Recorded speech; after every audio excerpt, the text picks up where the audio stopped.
저는 이번 강의에서 30년간 지속됐던 자유진영의 그 두 가지 착각에 대해서 말씀을 좀 드리고 싶습니다. 첫 번째 착각이라고 하는 거는 제가 이걸 가지고 나왔는데 그 타임지 표지인데요. 이거 시진핑의 모습인 거죠. 시진핑이 이제 과거에 중국 개혁 개방 이후의 중국의 모습에서 최근 이제 그 장기 집권을 노리는 것 이런 것들에 대해서는 이제 세계가 다 눈치를 챘는데 일단 이거는 그 중국도 이제 경제가 성장하면 민주주의에 대한 욕구가 높아질 것이니까 결국에는 느리겠지만 우리의 그러니까 자유진영의 그 상태로 오지 않을까 하는 착각이 좀 있었던 것 같고요.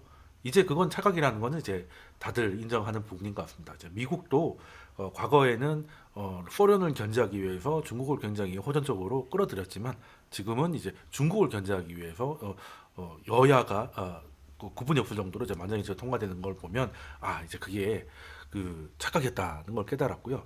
최근에 우크라이나를 침공한 푸틴의 결정을 보면 이게 소련이 붕괴된 이후에 그 이후에 러시아가 붕괴 이후의 질서에 안착하고 역시 중국처럼 이제 하나의 그냥 그 우리가 생각하는 일반적인 국가의 모습으로 가지 않을까 하는 약간 그 자유진영의 승리에 도취된 그런 착각이 30년 넘게 좀 이어져 왔던 것 같아요. 그래서 그 중국이나 러시아나 이런 권위적인 국가지만 느리지만 우리랑 같아질 것이라는 어, 그 착각을 하지 않았었나는 건데 그게 중국은 얼마 전에 그리고 러시아 역시 그렇지 않다는 걸 이제 우리가 좀 알아차리고 있는 그런 순간에 있지 않나 생각을 하는데요.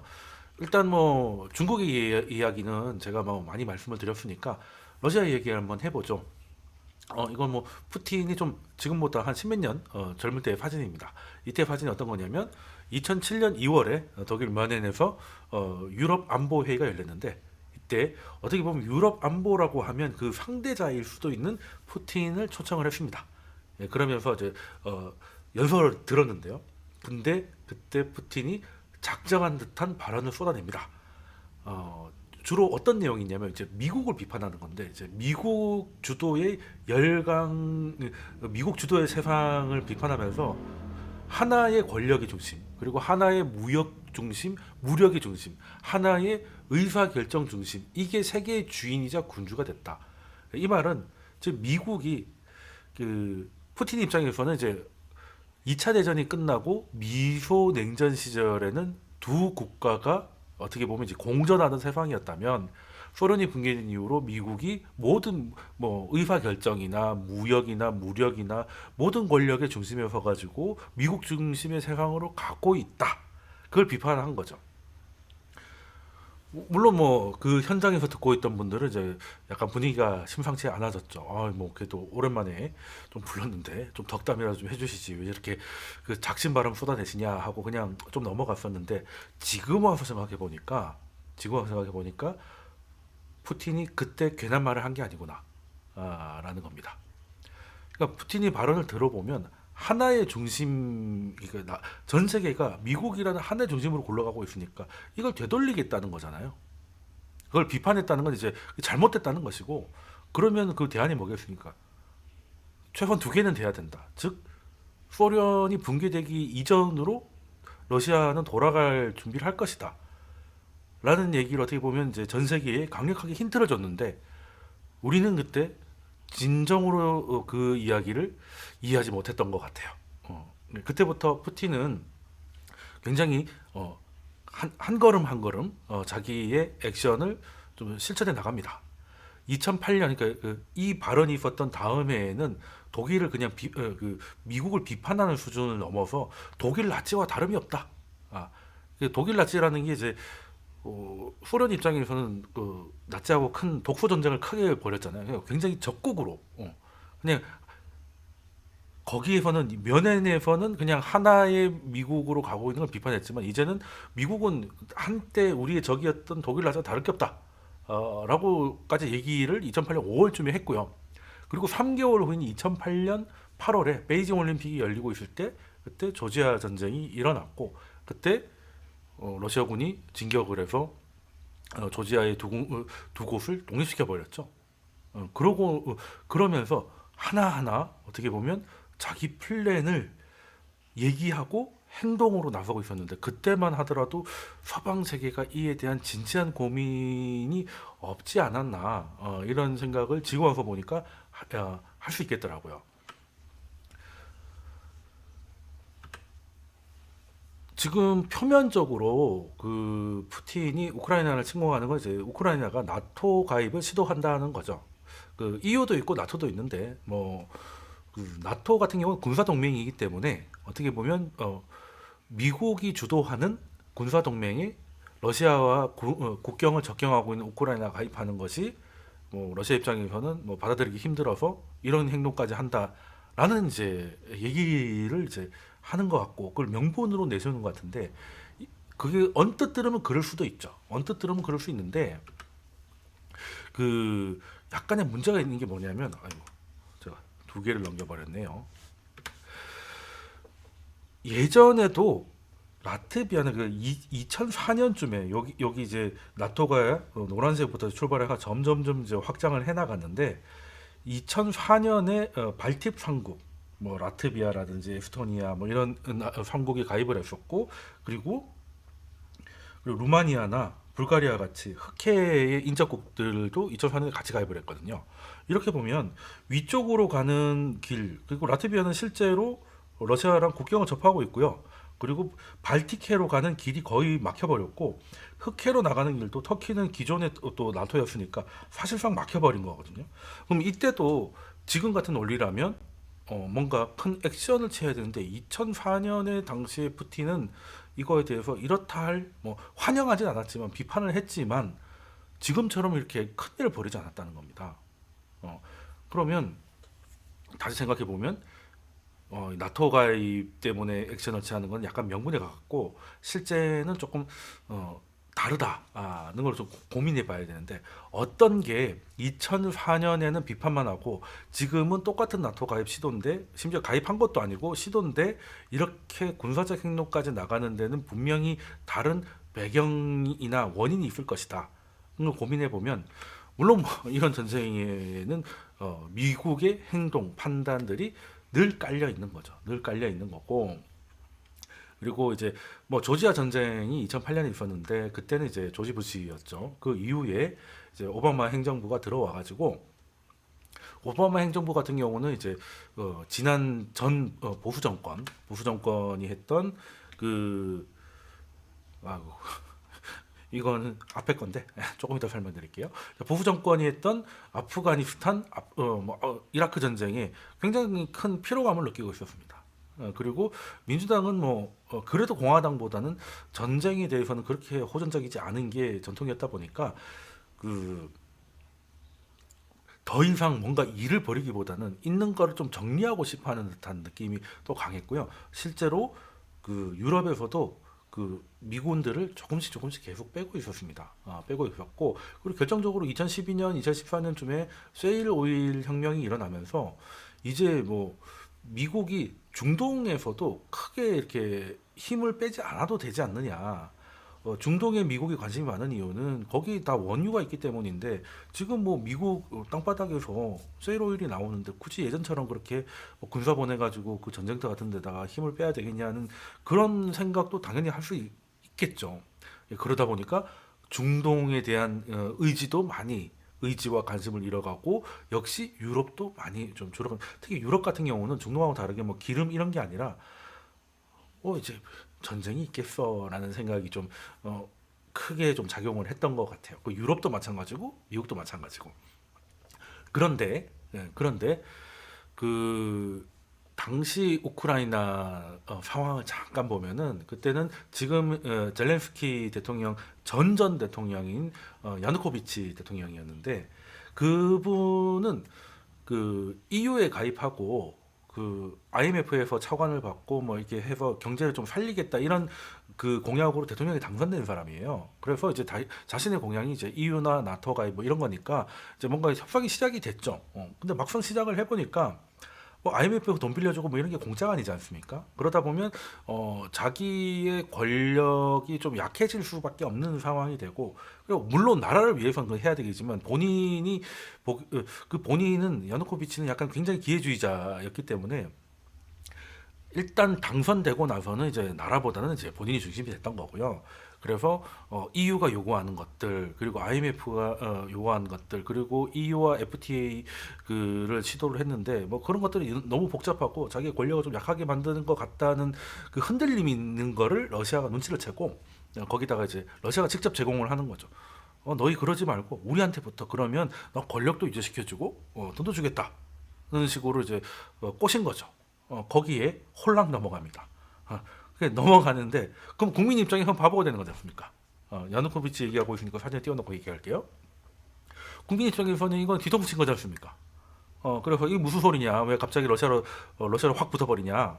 그냥 원래대로 우리는 이제 EU로 가고 EU FTA 실시하고 이렇게 경제 개혁을 해달라라고 한 게 이제 그 유명한 이제 그 유로마이단 사건이죠. 처음에는 시위였다가 나중에는 이제 그 강경한 진압 때문에 이제 유혈 사태까지 터지고 결국에는 관공서까지 그 시위대가 점거하고 이제 크게 번져 나가면서 야누코비치 대통령은 이제 야밤 노조를 하게 됩니다. 그냥 도망간 거죠. 도망간 거고 이제 심지어 해외로 출국을 하려다가 공항에서 걸리기도 하고 저 지도자로서 굉장히 실망스러운 모습을 보입니다. 예, 그러다 보니까 우크라이나는 완전히 전국이 거의 뭐 내전 상황이죠. 봉기가 일어나 시위가 봉기로 번졌고 그 봉기로 인해서 대통령이 도망가고 그리고 거기 관련된 관료들 이런 사람들도 다 출국 시도하다 잡히고 또 도망가고 이런 사람들 무정부 상태가 빠지는 거죠. 요때 미국이 뭔가 액션을 크게 취하지 않으니까 사실 여기서 좀 액션 취하기도 애매한 부분이 있습니다만 그래서 취하지 않으니까 그냥 갑자기 푸틴은 크림반도에 진격을 했고요. 크림반도 가서 그냥 선거를 해서 그냥 독립하겠다, 러시아로 가겠다는 표가 많게 나오니까 그냥 독립시켜 버려가지고 이제 그냥 실질적으로 러시아 지배하에 놓아버려요. 근데 이때 기억하시겠지만 2014년 크림반도 그때 뭐 미국이나 EU가 적극적인 뭐 그 방어나 제재를 하지 않았죠. 역시 미국이나 이런 데서 이제 유럽의 관심을 좀 잃어가고 있는 것이 아닌가 하는 의심이 확신이 되는 순간이었고 그 다음에였던 2015년에는 그 미국 입장에서는 이제 굉장히 좀 리더십에 상처를 받는 일이 생기는데 그 시리아의 그 알 아사드 정권이라고 굉장히 오랫동안 지금 심지어 또 2021년에도 사기가 되고 더 정권을 연장하고 있는 약간 좀 굉장히 악덕한 정권이 있는데 이 정권이 미국이 이 알 아사드의 행동을 견제를 하다가 너가 만약에 화학 무기를 사용하게 되면 미국이 가만히 있지 않겠다라고 레드라인을 다 그어요. 근데 2013년에 나 2014년이었나 그때 그냥 화학 무기를 사용합니다. 근데 미국이 레드라인 넘었으면 뭐라도 액션을 보여줘야 되잖아요. 근데 액션하지 않아요. 움직이지 않습니다. 그냥 못 본 채 하는 거죠. 애써 못 본 채 하는 거를 미국이 그걸 애써 못 본 채 하는 거를 푸틴은 또 그걸 눈치를 채죠. 그래서 결국에는 2015년에 넘어갈 수도 있었던 위험에 빠졌던 알 아사드 정권을 러시아가 지원해서 다시 되살립니다. 그러면서 알 아사드가 얘기했던 게 미국이 아니라 러시아 때문에 화학무기 사용을 포기하겠다. 한마디로 지금까지의 세계 경찰 이런 것들은 뭐 미국이었지만 이제는 아니야. 러시아가 또 이렇게 그 중동 쪽에 영향력을 크게 끼치고 있어라고 경포효를 하게 되죠. 이런 것들만 봐도 미국이 힘이 빠진 걸 수도 있겠지만 아니면 오바마가 물러 터졌을 수도 있겠지만 확실한 것은 원인이 어찌됐든 미국이 유럽과 중동에서 힘과 영향력을 빼고 있다는 건 좀 더 확인이 되는 사실인 겁니다. 좀 더 확인이 된 거고 그리고 이제 오바마가 좀 그랬다 하더라도 실제 또 트럼프 대통령은 이제 공화당이었지 않습니까? 그런데도 트럼프 대통령 때 기억나시겠지만 우리한테도 그랬죠. 동맹군들한테 그 방위분담금을 요구하면서 이제 뭔가 경찰 세계 경찰이니까 세계 그냥 그 징수하는 그런 느낌으로 좀 독특한 모습을 좀 보이기도 했죠. 그러면 당연히 유럽에서도 나토에 대해서 너희들 무임상창하는 거 아니냐, 돈을 좀 더 내라 이런 식으로 된다면 만약에 미국의 의지가 유럽에 더 있었으면 그 손해를 감수하라도 갔겠지만 그게 아니었다는 거죠. 점점 푸틴은 확신에 차 가는 겁니다. 예. 그러면서 또 유럽은 또 유럽대로 또 그 사연이 있는 게 일단 2012년에 노벨 평화상을 EU가 받습니다. 개인이 받는 게 아니라 그 EU라는 단체가 받게 되는데 그 왜 그랬냐면 이제 유럽은 원래 다 북유럽 쪽은 다 평지고 해서 조금만 뭐 나라가 흥하고 이러면 늘 전쟁이 일어났던 그 전쟁의 대륙이었는데 이 EU라는 게 생긴 이후로 2차 대전 이후에 EU가 출범하고 하면서 거의 이제 전면전이 없어지니까 이제 유럽의 평화에 크게 기여했다. 라고 해서 노벨 그 협회에서 이제 평화상을 준 건데요. 이게 또 그럴 수밖에 그렇게 된 이유는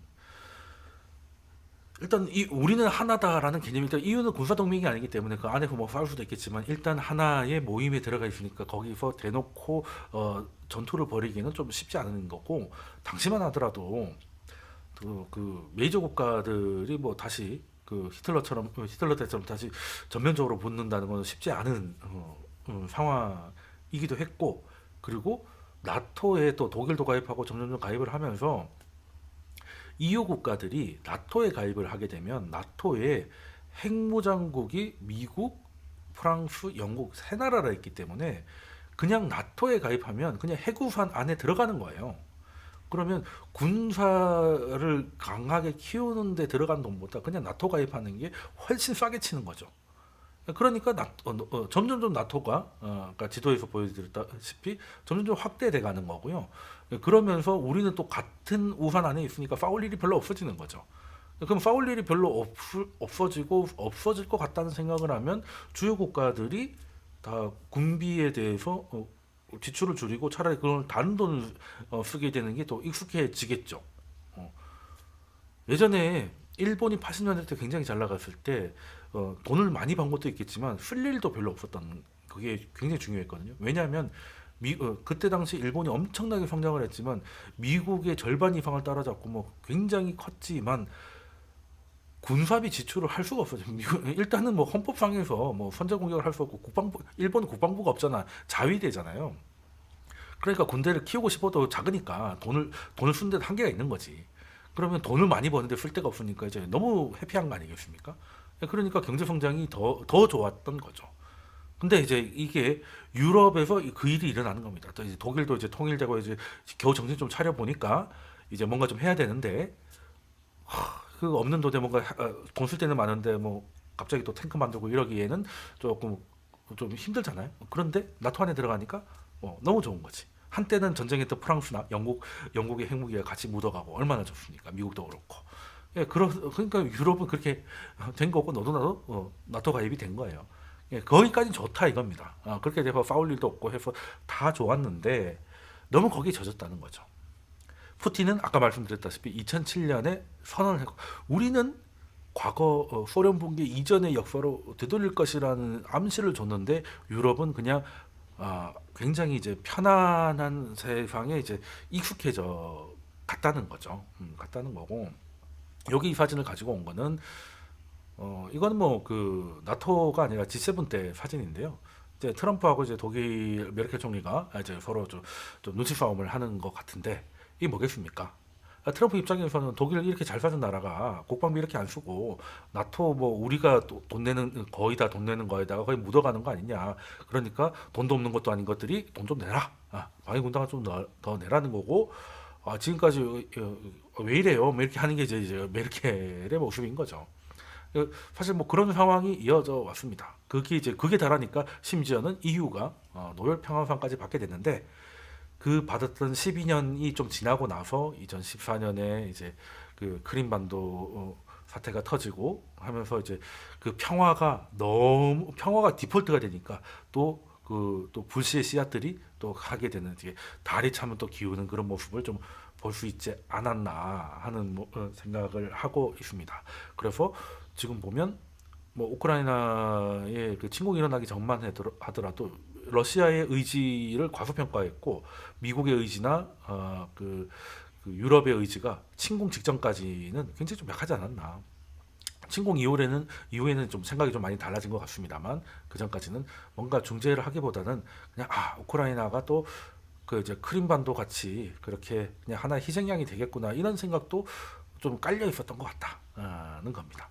그러기에는 미국은 미국대로 유럽에 관심을 잃고 유럽은 유럽대로 뭔가 국방에 대한 안보에 대한 준비를 너무 허술하게 해왔던 환경이 너무 오래 이어졌다는 겁니다. 그래서 이번에 슐츠 그 독일 총리가 국방비 지출을 GDP 2% 이상 하겠다고 선언했는데 2%라니까 그렇게 높은 것도 아닌 것 같죠. 근데 목표가 2% 이상입니다. 그러면 2%가 안 됐다는 얘기죠. 2020년 기준으로 1.4% 정도밖에 되지 않습니다. 독일이 최초의 그 우크라이나 사태가 터졌을 때 뭐 여러 가지 지원을 해주자고 했을 때 독일이 헬멧을 보낸다고 해가지고 비웃음이 된 적이 있는데 그 헬멧조차도 뭐 재고가 그렇게 충분한 게 아니라 가지고 독일 군이 쓰려고 했던 뭐 이런 것들을 다 꺼내서 보내줘야 했던 그 정도 상황이었다는 거죠. 그 정도로 국방비에 대해서 지출을 거의 하지 않았다는 겁니다. 그런데 이제는 보니까 이제 러시아의 의지를 이제 읽은 거죠. 우리가 이대로 가면 안 되겠구나. 라고 해서 최소 2% 이황을 가겠다고 선언한 거고 이거는 한때 전범 국가였던 1차 세계대전에서 전범 국가였던 독일 입장에서 대전 이후에 가장 군사 안보적으로 강경한 발언입니다. 독일은 웬만하면 이제 그런 거 잘 안 하려고 했잖아요. 과거에 반성하는 거 하면서. 그리고 이제 영국도 마찬가지입니다. 영국도 국방장관이 나와서 더 이상 전쟁이라는 게 멀리 있고 못 사는 나라들끼리 싸우는 게 아니다. 전쟁은 우리 코앞까지 다가왔다라고 하면서 이건 뭐겠습니까? 전쟁에 대한 준비 그리고 군사비 지출 이런 것들을 늘리겠다는 의지죠. 이거는 유럽의 재무장을 가지고 오게 되는 하나의 획기적인 사건이 될 것이다. 그래서 유럽은 그 이제 이번 2월달 이후로는 좀 많이 달라지지 않겠나는 생각을 좀 하고 있습니다. 자, 그러면 제가 이제 원인이라고 계속 얘기를 했던 미국의 중동에 대한 관심, 유럽에 대한 관심 저하가 실제 미국의 리더십 약화로 인한 것인가? 아니면 뭔가 좀 다른 변화가 있는 것인가? 봐야 되는데 물론 이것 때문에 지금 우크라이나에서 뭐 그 침공이 터지니까 뭐 바이든이 기도하겠다 뭐 이러면서 미국이 더 이상 이제 예전의 경찰 국가가 아니고 뭐 이제 힘 다 빠졌고 달러의 그 지위도 옛날 같지 않을 것이다 이런 얘기들이 굉장히 많은데 저는 그거보다는 일단 미국이 나서지 않아도 그러니까 꼭 나서야 될 명분은 없었어요. 일단은 뭐 그 군사 동맹이라고 하면 나토를 얘기해야 할 텐데 나토국이 아니죠. 그 우크라이나는 그리고 심지어 EU도 아닙니다. 이제 신청서를 썼죠. EU도 아니기 때문에 뭐 나서도 되지만 꼭 나서야 되는 것도 아니었습니다. 그런 문제가 좀 있기도 했는데 그런 것 치고도 너무 좀 약하다는 모습을 좀 보였다는 느낌인 거예요. 그래서 의심을 받고 있는데 근데 좀 생각을 좀 바꿔봐야 될 게 지금 미국이라고 하면 동맹국들하고 이제 뭔가 이제 그 역할 분담을 해가지고 세계 질서를 이끌어 왔는데 그 대표적인 게 파이브 아이지 않습니까? 그 이제 캐나다, 호주, 미국, 뉴질랜드, 영국 이렇게 파이브 아이즈가 이제 그 예전에 이제 그 대영 제국에 있었던 나라들 하고 이제 미국하고 해서 우리는 그냥 짬짬이로 해서 뭘 하자. 이건 전통적이었고요. 2000년으로 전통적이었고 이번 최근에 미국이 새로 만들어간 게 쿼드라는 것과 오커스라는 거잖아요. 그러면 뭔가 이거 좀 바뀌어 가고 있다는 겁니다. 예전에 지금 미국의 함대 중에 제일 큰 태평양 함대잖아요. 그 태평양 함대 이름도 제7함대 태평양 함대가 인도 태평양 함대로 바뀌었습니다. 이 말은 아시아라고 하면 왠지 우리나라 근처일 것 같은데 인도 태평양이라고 하니까 좀 아래쪽인 것 같죠. 실제도 그렇고 그러면서 코드도 그렇고 오커프도 그렇고 이거를 새로 만들었습니다. 그리고 오커프를 만드는 데는 프랑스가 굉장히 또 화를 냈죠. 호주랑 뭔가 하고 있는 게 있는데 호주한테 핵 잠수함 그 기술을 제공하겠다고 하니까 굉장히 여기서도 프랑스가 이제 화를 내고 있는 모양인데 물론 제일 화를 내고 있는 건 중국이죠. 쿼드나 오커스나 이 목적은 뭡니까? 중국 견제입니다. 그러니까 미국은 힘이 빠진 게 아니라 힘을 다른 데 옮기고 있는 거라고 봐야 되지 않을까 하는 거예요. 그래서 지금 가만 보면 우크라이나 사태 때문에 중국도 대만을 우크라이나처럼 하지 않겠냐라는 얘기가 좀 있는데요. 저는 중국이 만약 그런 착각하면 굉장히 위험하다고 생각합니다. 왜?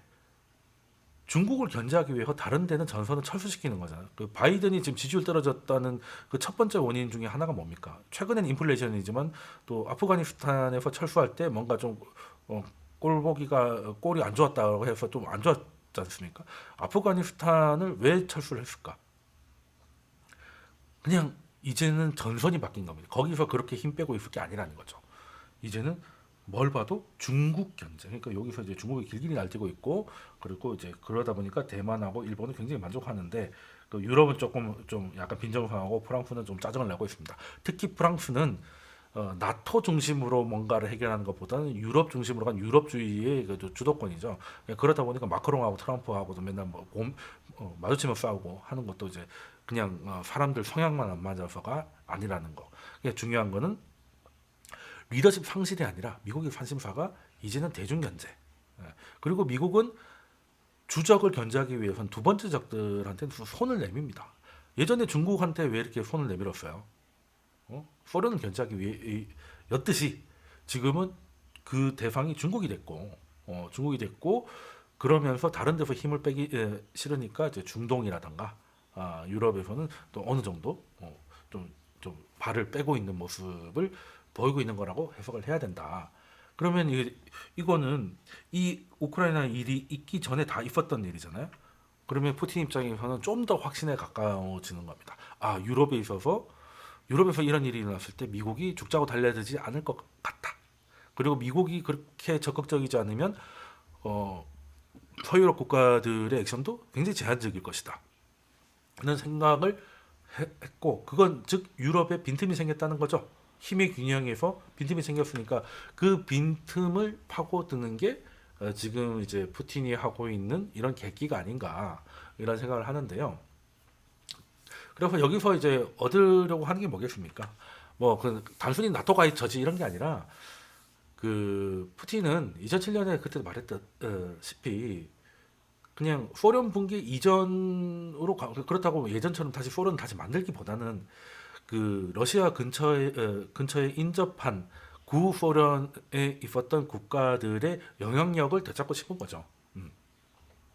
그래서 과거처럼 지금의 미국의 자리를 빼앗는다거나 아니면 과거처럼 완전한 1대1은 힘들겠지만 적어도 과거의 구소련 체제 안에서 있었던 영토에서 영향력을 회복해서 이만큼은 자기들만의 세계로 갈 것이고 자신은 좀 더 안전하게 권력을 이어가겠다는 그런 목적이겠죠.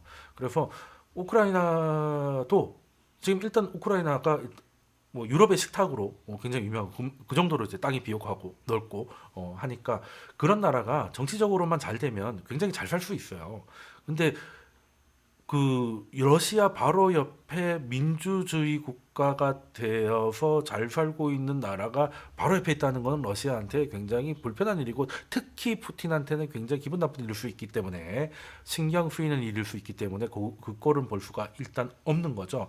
그래서 거기에다가 계속 그 돈바스 지역이나 이런 데도 친러시아 사람들이 많으니까 이제 늘 정치적으로 이제 혼란하게 만들고 뭔가 좀 액션을 취하려고 하면 야누코비치 때처럼 이제 돈으로 회유한다든지 이런 식으로 해서 늘 국가를 분열시키는 거예요. 그 대표적인 유로마이단 사건이었고 그러면 이제는 젤렌스키가 아예 좀 더 그때는 야누코비치 때는 이제 돈으로 꽂혔더니 홀랑 넘어왔는데 젤렌스키는 그게 아니라 진짜 뭔가를 하려고 하는 것 같으니까 안 되겠다는 거죠. 그냥 이번에 좀 이렇게 손을 좀 봐가지고 확실하게 지배를 하고 이러면은 좀 피곤한 일이고 빠르게 그냥 작전을 해서 그냥 푸틴의 생각은 그거였던 것 같아요. 그냥 대문만 꽝 하고 발로 차고 들어가면 놀래서 정치인들의 이런 애들은 다 그냥 빤스런을 하고 국민들은 이제 지도자를 잃고 우왕좌왕하고 있는 사이에 반군 세력하고 손을 잡은 친러시아 군부 세력들이 쿠데타를 일으킨 다음에 그리고 이제 대화를 하자면서 이제 대화 같은 항복 같은 대화를 해서 러시아랑 손을 잡고 우크라이나 군을 무장 해제시킨 다음에 친러시아 정권을 세워놓고 사실상 이제 위성 국가도 아닌 그러니까 그 실효적 지배에 놓인 그런 나라로 만들어 놓고 그 상태를 영속시키려고 했겠죠. 그러면 그 꼴을 본 주변의 과거의 그 구소련 국가였거나 인접 국가들은 그걸 보고 친러시아 세력들이 또 꿈을 꾸고 그렇게 되는 거 아니겠습니까? 우리도 저렇게 되면 우리도 집권할 수 있어. 뭐 이런 식으로 되면 과거에 소련의 영광 뭐 이런 것들은 좀 충분히 되살릴 수 있다라고 생각을 한 것 같아요. 한 것 같은데 거기까지는 이제 시나리오가 굉장히 좋고 타이밍도 굉장히 좋습니다. 또 미국이 또 움직이기에는 인플레이션 문제도 있고 블라블라가 있으니까 아주 이제 시기는 잘 잡았는데 이 전쟁이라는 게 변수가 많죠. 변수가 많고 특히 푸틴도 한 20년 넘게 그 집권을 하면서 푸틴이 초기에는 굉장히 개혁을 많이 하면서 러시아의 경제를 많이 살렸거든요. 그래서 그 독재자가 아닌데 계속 투표를 통해 가지고 장기 집권을 하고 있는 것도 1인당 2,000불이었던 그 인당 GDP를 한때 12,000까지 끌어올렸으니까 러시아 사람들이 좋아한단 말이죠. 근데 초반에 그렇게 했던 게 정말 나라를 생각하기보다는 이제 러시아를 재건해 가지고 과거의 영광을 되찾기 위해서 일단은 차력을 단련시킨 것 같습니다. 뭐 그것까지는 좋아요. 나라가 좋아지면 좋아지는 거니까. 근데 어느 정도 됐다고 생각한 이후에는 실질적인 액션에 들어갔는데 문제는 이제 집권이 오래되다 보니까 푸틴도 대통령 세 번 하다가 더 이상 못하니까 총리 한 번 내려갔다가 다시 또 세 번을 하고 있는 거죠. 세 번을 하려고 가고 있는 거 아니겠습니까? 그러다 보니까 주변에는 이제 소위 말하는 이제 직원을 못하고 아청꾼들만 생기는 거고 그리고 군을 뭔가 재건한다는 게 이게 이 군대라는 게 꼭 무기만 좋다고 되는 건 아니죠.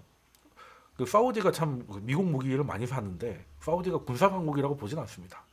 왜 거기는 그냥 돈으로 그냥 보여주기용 공격 무기만 쭉 사가지고 그냥 뭐 전시해 놓은 듯한데 실전 운영 능력도 없고 운영 경험도 없기 때문에 전쟁 터지면 저것들을 제대로 할까 이런 생각이 있으니까 사우디에 대해서는 이제 평가절하를 하는 건데요.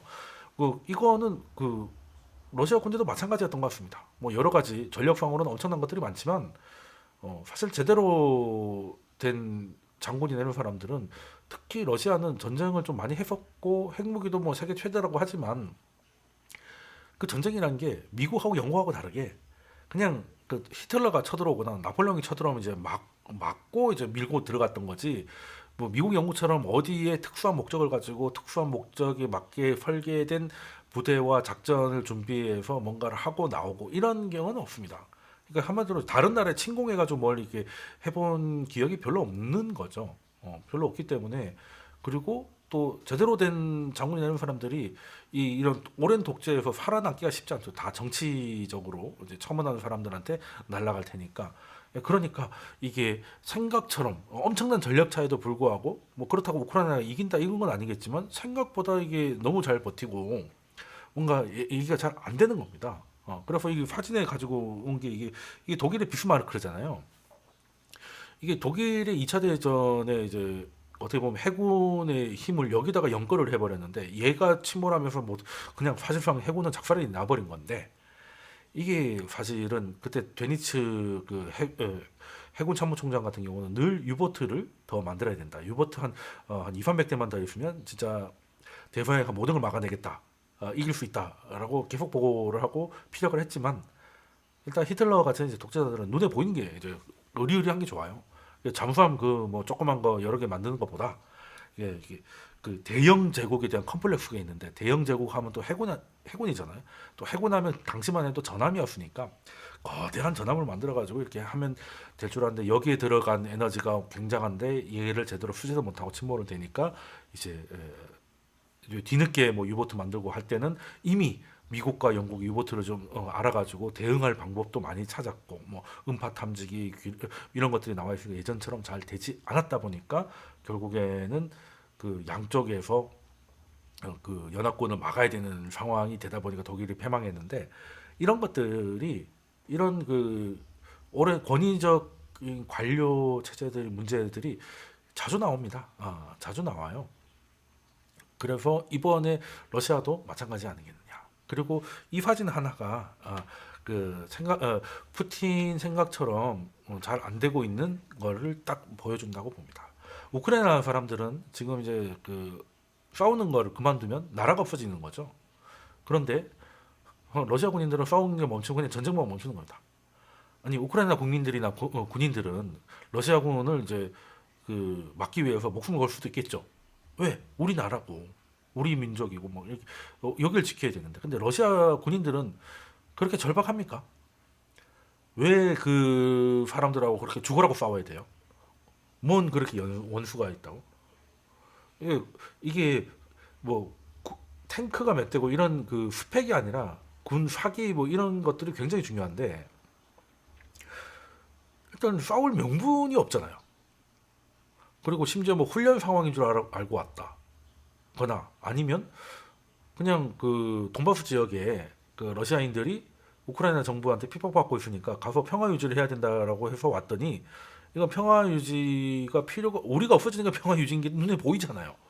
왜 저 사람들이 딱 봐도 민간인인데 왜 저 사람들한테 공격을 해야 되고 뭐 우리가 무슨 쟤들하고 원수를 졌다고 그러지 않겠습니까? 뭐 까라면 까니까 하긴 하겠지만 이게 참 효과가 안 나오는 거죠. 그래서 딱 표면적으로 드러나는 게 뭐 미국도 아프간 전쟁이 명분이 없었지 않습니까?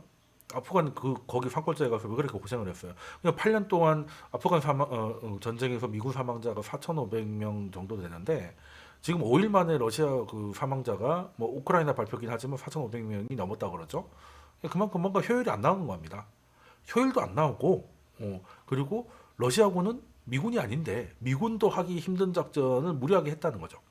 미군도 이 정도 하려면 최소 30만 명이 필요했을 거다는 분석이 많던데 그 절반의 준비된 그리고 보급도 쉽지 않고 그러니까 탱크들이 가다가 뭐 기름 없어가지고 멈춰 있고 이런 거 많이 있죠.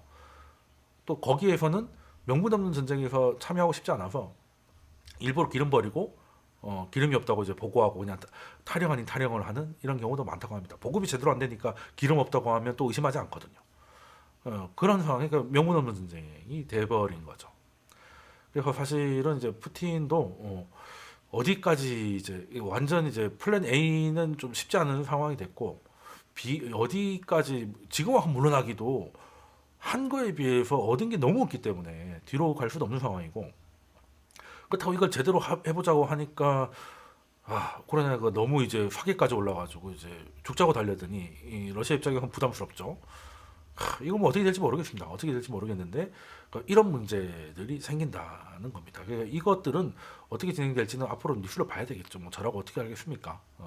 다른 분들도 뉴스를 보면서 흐름을 쫓아가야 될 텐데 일단 그러면 이제 여기서 갑자기 뭐 평화 회담이 갑자기 돼가지고 모든 게 다 하고 러시아군 철수하고 다 해피해졌다고 치더라도 이 침공이 있기 전으로 세상은 돌아갈 수 없다.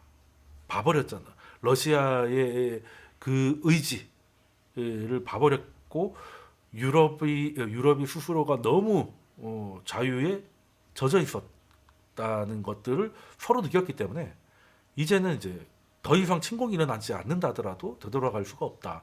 그래서 앞으로 우리가 투자자로서 생각해야 될 부분은 평화의 비용입니다.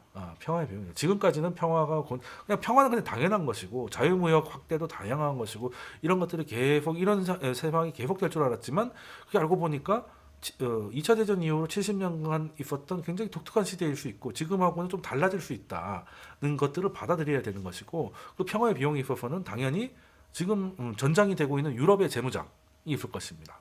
그리고 더 분명해지는 거는 이제 미국과 중국의 대립은 계속될 것이고 미국이 이제 이 정도로 이제 중국에다가 관심사를 놓기 때문에 그러면 러시아의 의지는 뭐 누가 감당을 해야 되겠습니까? 역시 EU가 되니까 역시 유럽의 재무장이 될 것입니다. 그리고 중간에 있는 중국 러시아의 신 얄타 구도의 꿈이라고 제가 적었는데 얄타 회담이 기억이 나실 거예요. 2차 대전이 끝날 때 한 45년쯤 됐을 때 처칠, 루즈벨트, 스탈린 만나가지고 이제 이 지지부진한 전쟁이 이제 끝날 것 같은데 이후의 세상을 어떻게 할 것인지에 대해서 이제 회담한 게 얄타 회담인데 이때 뭐 영국은 그냥 끼워준 것 같고요.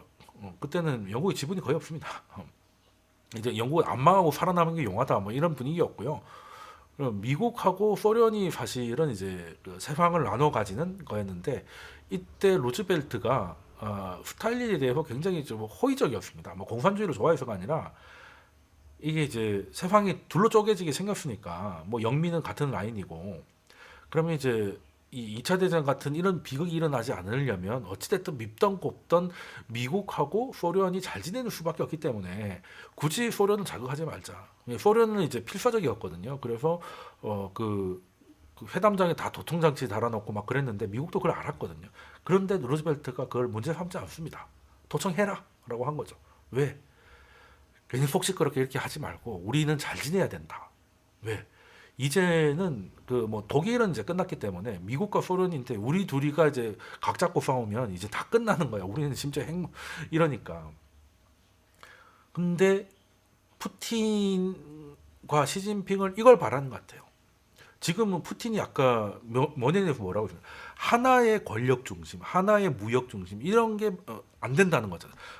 두 개 혹은 세 개 해달라는 거죠. 그때 너희들이 우리 소련을 인정을 해주고 어느 정도 그 라인을 그 우리 서로 냉전이라고 경쟁을 하지만 어느 정도 그래도 우리의 전면전을 하지 피하기 위해서 평화를 위해서 어느 정도 우리를 인정해주지 않았냐. 그거를 지금 러시아한테 해달라. 음. 내가 뭐 미국보다 더 잘 살겠다는 게 아니라 예전에 우리 땅이었던데 하고 그 비슷한 나라들 내가 좀 그 강국으로서 소국들 좀 단돌이 할 테니까 너희들은 좀 꺼져 줄래? 예. 그러면 우리끼리 알아서 잘해볼게. 예. 라는 거. 그리고 중국도 마찬가지죠. 뭐 나도 이 정도 컸는데 이 정도 컸으면 그 주변에 좀 내가 권력 유지하고 하는데 주변국들은 내가 좀 단돌이 할 테니까 이제 알아서 이제 세상을 예전처럼 이제 뭐 하나 이런 게 아니라 쪼개서 나의 나와 바리를 좀 인정을 하자 해달라 이건 거죠. 자, 그걸 노리고 있는 것 같아요. 중국도 지금 중국은 뭐 사실 나라는 더 권위적이긴 한데 뭐 선거도 없고 하니까 근데 시진핑은 이제 푸틴보다는 덜 공격적이긴 한 것 같아요. 뭐 자국 내에서는 뭐 장난 아니지만 아직 중국이 이렇다 뭐 푸틴처럼 이렇게 어디 뭐 군대 보내고 이런 건 아직 없었으니까. 예, 근데 비슷한 생각을 하고 있을 것 같다는 겁니다. 자, 그렇게 되면 이게 성공을 할지 미국이 무슨 개소리야 그냥 너희들을 내가 조져주마 이렇게 될지 알 수는 없겠지만 이 모든 게 결국에는 약간 인플레이션을 자극하는 요소들이다는 거죠. 재무장 하려면 돈 들어가잖아요. 정부가 돈 써야 되죠. 정부가 무기도 하고 소프트웨어도 뭐 이게 어, 군비 증강해야 되고 그리고 미중 대립이 되면 이제 공장이 세계에서 제일 인건비 싼데 찾아다닐 필요가 없습니다. 찾아다니기가 힘들죠. 왜? 찾아갔는데 거기가 라인이 달라가지고 뭐 그 라인 끊기고 하면 어떡해. 이제는 이제 어느 쪽 라인인지 또 좀 봐야 되는 거죠. 그래서 생산망을 두 개를 갖고 가야 되는. 뭐 우리도 지금 뭐 반도체 공장 그 텍사스에 짓고 오스틴에 짓고 하는데 인건비 생각하면 미국이 지으면 안 되잖아요. 그죠? 더 싼 데 가야지. 예. 근데 왜 미국이 짓겠습니까? 야, 너희들이 우리 라인인 거 확실하게 해. 말만 하지 말고 아예 공장을 우리 땅에 지어. 이거잖아요. 그러니까 여기도 하고 또 그렇다고 또 중국한테 반도체 안 팔 수는 없으니까 또 관련된 데 또 만들어야 되고 이건 뭐겠습니까? 기업들의 생산 비용 증가. 이것도 인플레 요인이죠. 이런 것들 때문에 그래서 지금 뭐 공급망 충격이라는 이런 저런이 끝나도 인플레이션은 좀 이어질 것 같다는 생각을 가지고 금융위기 이후로 한 13년간 굉장히 디플레이션 일변도의 환경에 적응돼 있었다면 좀 생각을 좀 바꿔보는 시간이 좀 필요하지 않겠나 그런 생각을 합니다. 주식시장이 앞으로 나쁠 거다라고 말하기에는 이르다고 생각하지만 스타일에 대한 고민이 좀 필요한 것도 사실이다. 그리고 경제 제재가 시작됐기 때문에 우리가 이제 러시아 관련에 대해서 우리의 상황을 좀 지켜볼 수밖에 없는데요. 일단 아시아 국가에 한해서는 우리가 굉장히 수출과 수입을 러시아 대비하고 많이 하고 있습니다. 수출은 이제 우리나라 두 번째고 중국 다음으로 두 번째고 수입은 뭐 사실 아시아에서 우리가 제일 많이 하고 있는데요. 뭐 원자재 관련 뭐 이런 거겠죠. 근데 이게 아시아에서 놓고 보니까 엄청 커가지고 우리나라 이제 그 경제 제재에 동참하고 하면 피곤하겠네라고 하지만 뭐 좋은 일은 아니죠 당연히. 뭐 자동차라든지 뭐 이런 것들 이제 러시아에서도 판매가 제법 일어나고 있기 때문에 좋은 일은 아닌데 이게 전체 수출입 금액의 한 2에서 2.5% 수준이라서 이게 그 엄청난 부담은 아닌 겁니다. 근데 이런 게 있기 때문에 우리가 그 동참을 좀 늦게 하다가 이런 약간 눈치 보이고 이런 것도 좀 있긴 했는데 사실 이번 우크라이나 사태는 우리나라뿐만 아니라 기업들의 이익을 뭐 해치고 이런 것보다는 직접적으로 이제 뭐 무역을 줄이고 이런 것보다는 인플레이션을 자극하는 쪽이 차라리 우회에서 영향을 주는 걸 좀 생각해 볼 수도 있고요. 그리고 인플레이션 자극하면 더 안 좋은 거 아닌가 생각하실 수 있는데 우크라이나 사태 때문에 3월 FOMC에서 금리를 2칸 올릴 수 있다는 예상이 한때 66%까지 갔다가 지금 1.7%로 줄어 있습니다. 이거는 어떻게 보면은 그 긴축 우려감을 좀 꺼트려주는 효과도 거의 일장일단이 있는 거라서 뭐 함부로 뭐 말하기가 좀 애매해요.